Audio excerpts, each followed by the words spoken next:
Welcome to R&R Living Life, Part 9 of our Western Queensland trip. The following is a collection of photographs to show our family and friends what we have seen, what the country was like, and hopefully show some of the distances we have travelled. What a view! We begin this episode on the bluff overlooking the rolling Downs country towards Winton at the Australian age of dinosaurs. It was such an amazing experience that I felt it warranted more exposure, especially as it was so far from the coast and certainly well worth visiting. This leg of the journey will take us through outback Queensland's central west region.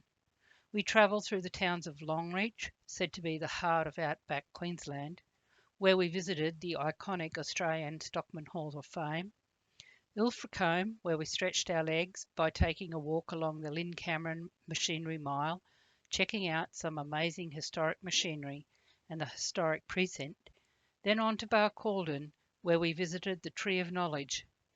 From Barcaldine, we ventured to the Lara Wetlands to do some bird watching, then on to Blackall, undertaking a guided tour of the wool scourer, and on to Augusello to follow up on more on the history of the Kenneth brothers. Our drive to Longreach from Winton wasn't too bad, except for the headwind that took its toll on the fuel consumption. Wide open spaces interspersed with narrow watercourses and short stumpy trees. Feed was plentiful and the cattle were in good condition. We made our camp just outside of Longreach near the Thompson River.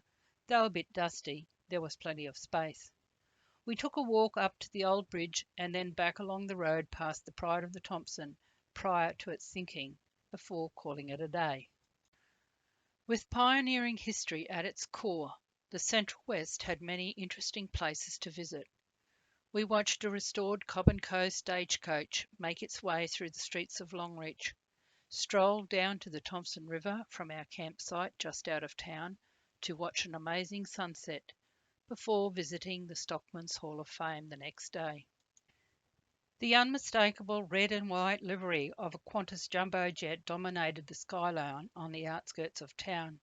We passed the Longreach School of Distance Education, one of the largest classrooms in the world, once where the boys participated in school activities, before making our way to the Stockman's Hall of Fame.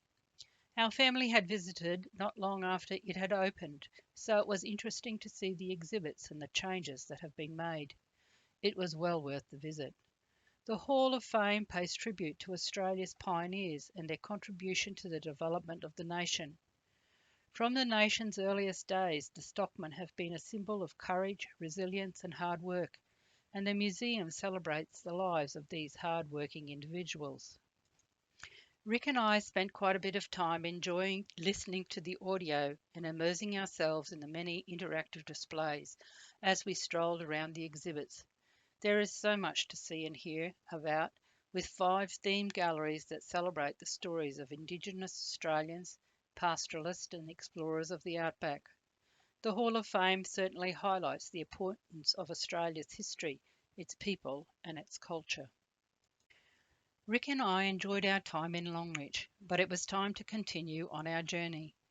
Leaving early, we made our way due east to Ilfracombe on the Landsborough Highway, named after a small town in Devonshire, England. The district was explored by the New South Wales Surveyor-General Thomas Mitchell in 1846, by Edmund Kennedy in 1847, and by William Landsborough in 1862. In its heyday, back in the 1890s, the town had 3 hotels, each with its own dance hall, a soft drink maker, a coach builder, 2 general stores, a billiard saloon, a dressmaker, 3 commissioned agents, a couple of butchers, a baker, and a saddler. Driving into Ilfracombe, you can't miss Lynn Cameron Machinery Mile, an amazing lineup of historic machinery stretching for more than 1 mile along the highway, including the historic precinct which houses the Folk Museum, Oakhampton Cottage, Romey Hall, and across the road the Well-Shot Hotel, a step back in time and the founding building of this unique town.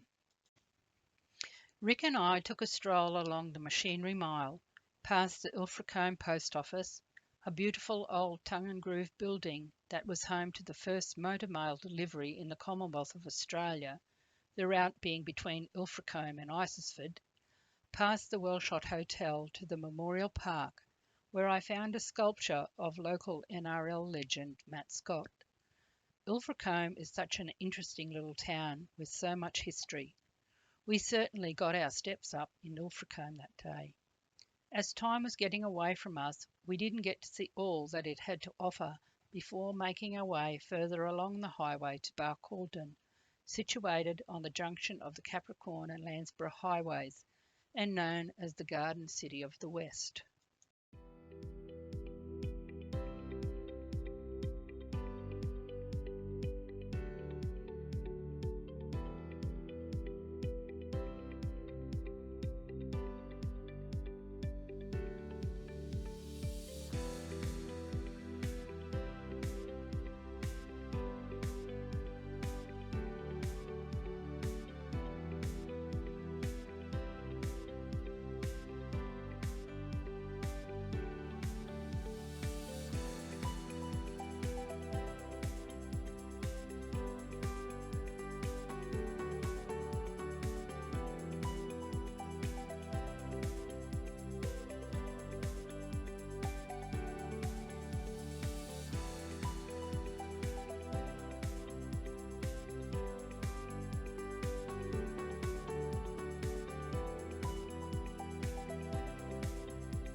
Barcaldine has an interesting and famous history, being the home of the Tree of Knowledge, the reputed birthplace of the labour movement in Australia. The tree, a ghost gum, grew outside the railway station for about 180 years, until 2006, when sadly it was poisoned by an unknown culprit. The famous tree has been preserved and placed under an award-winning timber structure that was constructed to protect the preserved tree and celebrates its importance in Australia's history. There are also interpretive panels and a sculpture that celebrates the leaders of the 1891 shearers' strike and the history of the labour movement. The name Barcaldine originates from the Oban region in Scotland. Donald Charles Cameron was one of the first settlers in the district and a direct descendant of the Campbells of Barcaldine Castle.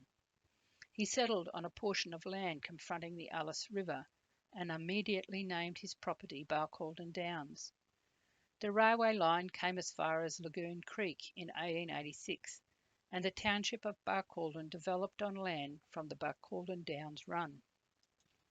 Rick and I took a stroll along the award-winning Between the Bougainvilleas heritage trail around the town's significant historical sites, each displaying facts and stories and original photographs at each site. There was so much history to Barcaldine that we could have spent a couple of days here, but sadly that day was moving faster than we were, and it was time to head to our campsite for the night at Lara Wetlands, where we had planned a couple of days to rest and relax. Located on Lara Station, a working cattle property, Lara Wetlands is a bush camping ground set around a tranquil wetland teeming with birdlife. The site included a natural hot artesian thermal pool beside a camp kitchen. Rick and I enjoyed a bushwalk along a well-defined road around the outside of the site. It was nice to just sit back and watch the birds.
After spending a couple of days relaxing and enjoying the peace and quiet of the bush at Lara Wetlands, we made our way to Blackall, located on the Matilda Highway.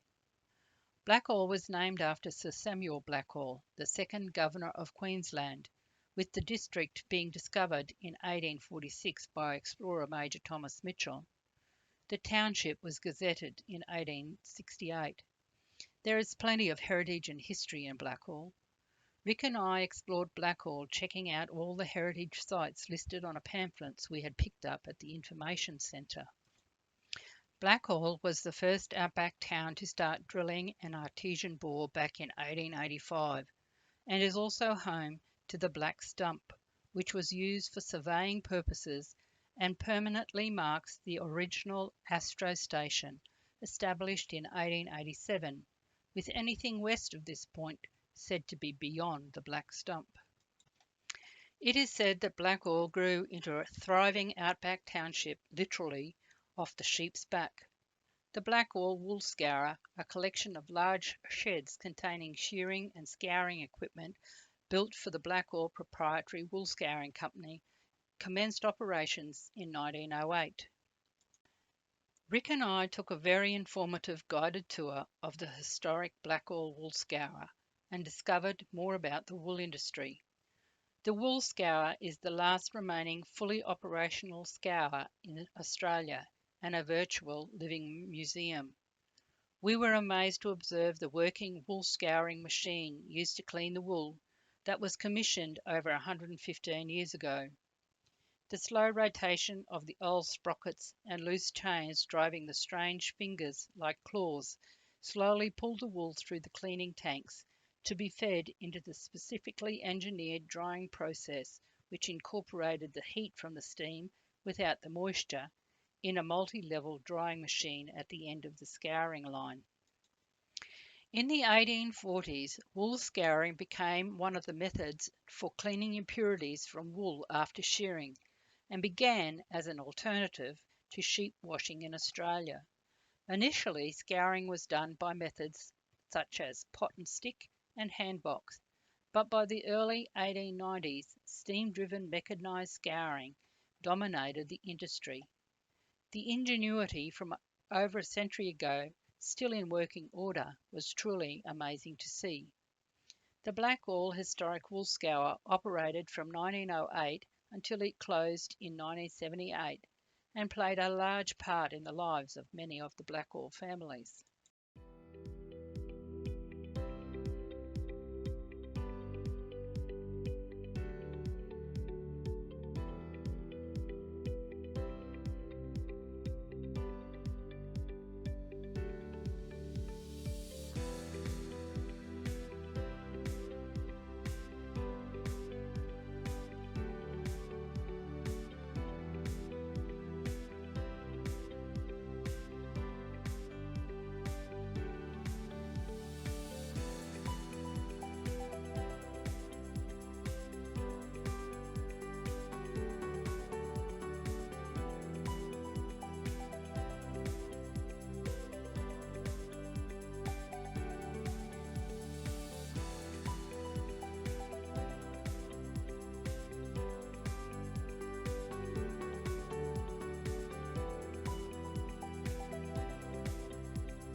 Blade shearer Jackie Howe put Blackall on the map in 1892 at Alice Downs when he set a world record by shearing 321 sheep in 7 hours and 40 minutes.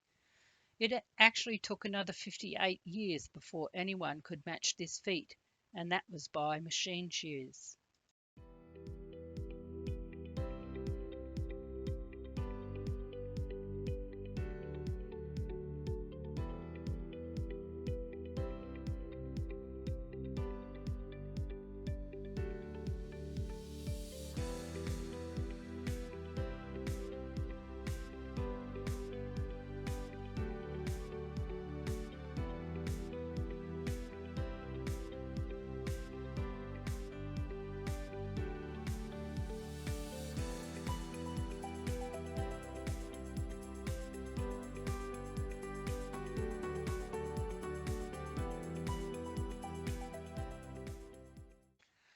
From Blackall, we made our way to Tambo, a small country town on the banks of the Barcoo River, surrounded by open downs country and having some of the fattest cattle we had seen in a long while.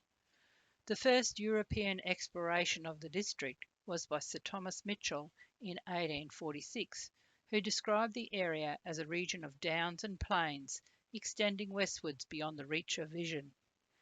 It wasn't until 1861 that selectors began taking up land in the area. Originally known as Karangarah, founded in 1863, making it the oldest town in Western Queensland, with the name being changed to Tambo in 1868. Sheep became the mainstay of the economy, but today tourism plays an important role as well. The town is filled with old buildings and historically significant places. Tambo was the location of Qantas's first fatal accident when an Airco DH9 crashed in March of 1927, with the loss of 3 lives after the plane stalled while landing. On our way out of town, we made a stop at Tambo Dam, built in 1880 to supply the town with reliable water, along with water from the Barcoo River, until 1895, when a bore was tapped into the artesian basin, which today still supplies the town's vital water supply. The dam is renowned as a popular place for bird life, but we were only treated to some parrots and a few ducks. We stopped for a break before continuing on our journey to Augathella. Augathella, affectionately known as Meat Ant Country, is a little town with a big heart and is packed with pioneering history. Augathella was home and the stomping ground to notorious bushrangers, the Caniff brothers. It also owes its very existence to the bullock teams that camped along the Warrego all those years ago.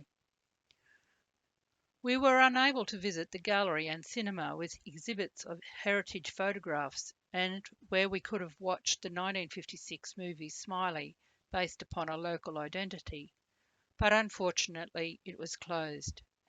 We did wander around town and took in the wonderful rustic wrought iron sculptures and murals that lined the street. We also relaxed beside the Warrego River and kept a lookout for an escaped Charles pony that had its owner very worried.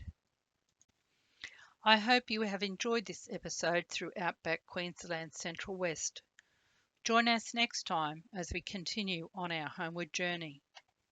Take care, stay safe. Cheers for now, Rick and Rosemary. R&R, Living Life. I hope you have enjoyed this episode through Outback Queensland.